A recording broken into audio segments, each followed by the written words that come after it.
मनसाराम, नहीं, कल मुझे एक मैच में जाना है। सियाराम, अम्मा जी के मूंग के लड्डू बना रही हैं, न चलोगे तो एक भी ना पाओगे, हम तुम मिलकर के खा जाएंगे। जिया, इन्हें ना देंगे। जियाराम, भैया अगर तुम कल ना आ गए तो शायद अम्मा जी यहीं चली आएँ। मनसाराम, सच? नहीं, ऐसा क्यों करेंगी? यहाँ ही तो बड़ी परेशानी होगी, तुम कह देना वहाँ कहीं मैच देखने गए हैं। जियाराम, मैं झूठ क्यों बोलने लगा? मैं कह दूंगा वह मुँह फुलाए बैठे थे, देख ले उन्हें साथ लाता हूँ कि नहीं। सियाराम, हम कह देंगे आज पढ़ने नहीं गए थे, पढ़े पढ़े सोते रहे। मनसाराम ने इन दूतों से कल आने का वादा करके गला छुटाया।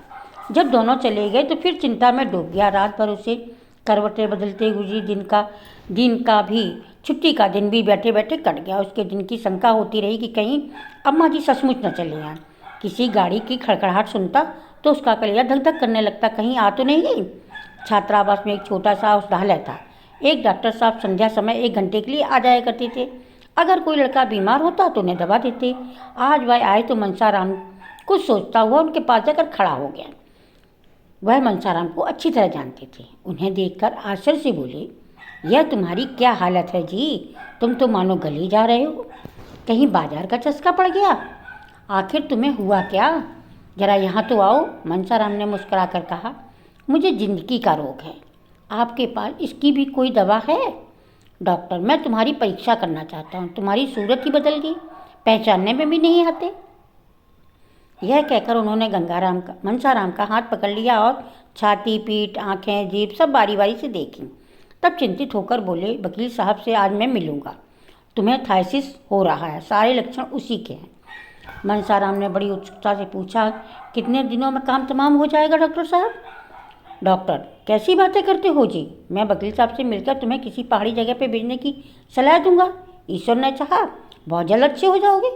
बीमारी अभी पहले स्टेज पे है। मनसाराम, तब तो अभी 1-2 साल की देर मालूम होती है। मैं तो इतना इंतजार नहीं कर सकता। सुनिए, मुझे कोई थायसिस वायसिस कुछ नहीं है, न कोई दूसरी शिकायत है। आप बाबूजी के नाहक दर्द में न जाएं। डालिए, यह वक्त मेरे सिर में दर्द है, कोई दवा दीजिए, कोई ऐसी दवा दो जिससे नींद भी आ जाए। मुझे 2 रात से नींद नहीं आई है।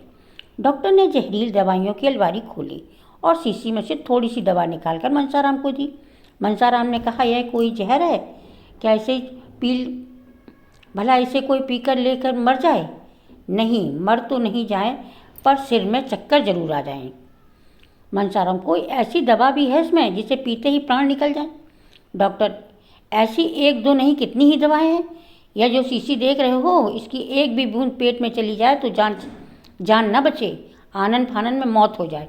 मनसाराम, क्यों डॉक्टर साहब? जो लोग जहर खा लेते हैं उन्हें बड़ी तकलीफ होती होगी। डॉक्टर, सभी जहरों में तकलीफ नहीं होती। बास तो ऐसे लोग हैं कि पीते ही आदमी ठंडा हो जाता है। यह शीशी इस किस्म की है, इसे पीते ही आदमी बेहोश हो जाता है, फिर उसे होश नहीं आता। मनसाराम ने सोचा, तब तो प्राण देना बहुत आसान है, फिर क्यों लोग इतना डरते हैं? यह शीशी कैसे मिलेगी? अगर दवा का नाम पूछकर जहर की किसी दवा फरोश से लेना चाहूँ तो वह कभी न देगा। इसे मिलने में कोई दिक्कत नहीं। यह तो मालूम हो गई, प्राणों का अंत बड़ी आसानी से किया जा सकता है। मनसाराम इतना प्रसन्न हुआ मानो कोई इनाम पा लिया हो। उसके दिल में पड़ा हुआ बोझ हट गया। चिंता में मेघ राशि जो सिर पर मर्रा रही थी छिन्न भिन्न हो गई। महीनों बाद आज उसे मन में एक स्फूर्ति का अनुभव हुआ। लड़के थिएटर देखने जा रहे थे। निरीक्षक की आज्ञा ले ली मनसाराम भी उनके साथ थिएटर देखने चला गया।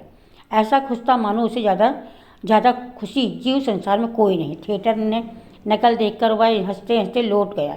बार बार तालियां बजाने और वंस मोर्स की हाक लगाने में पहला नंबर उसी का था। गाना सुनकर वह मस्त हो जाता और ओहो करके चिल्ला उठता। दर्शकों की निगाह बार बार उसकी तरफ उठ जाती। थिएटर के पात्र भी उसी की ओर ताकते थे और यह जानने उत्सुक थे कि कौन महाशय इतने रसिक और भावुक हैं।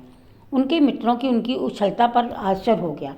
वह बहुत ही शांत चित्त और गंभीर स्वभाव का युवक है। आज वह क्यों इतना हास्यशील हुआ? क्या उसके विनोद का पारावार नहीं? मैं 2 बजे रात को थिएटर से लौटने पर भी उसका हास्य उन्माद कम नहीं हुआ। उसने एक लड़के की चारपाई उलट दी, कई लड़कों के कमरे के द्वार बाहर से बंद कर दिए और उन्हें भीतर से खटखट करके सुनते हंसता रहा। यहाँ तक कि छात्रावास के अध्यक्ष महोदय की नींद भी शोरगुल सुनकर खुल गई। उन्होंने मनसाराम की शरारत पर खेद व्यक्त किया। कौन जानता था कि उसके अंतःस्थल में कितनी भीषण क्रांति हो रही है। संदेह के निर्दय आघात ने उसकी लज्जा और आत्मसम्मान को कुचल डाला है। उसे अपमान और तिरस्कार का लेश मात्र भी भय नहीं था। यह विनोद नहीं, उसकी आत्मा का एक करुण विलाप है।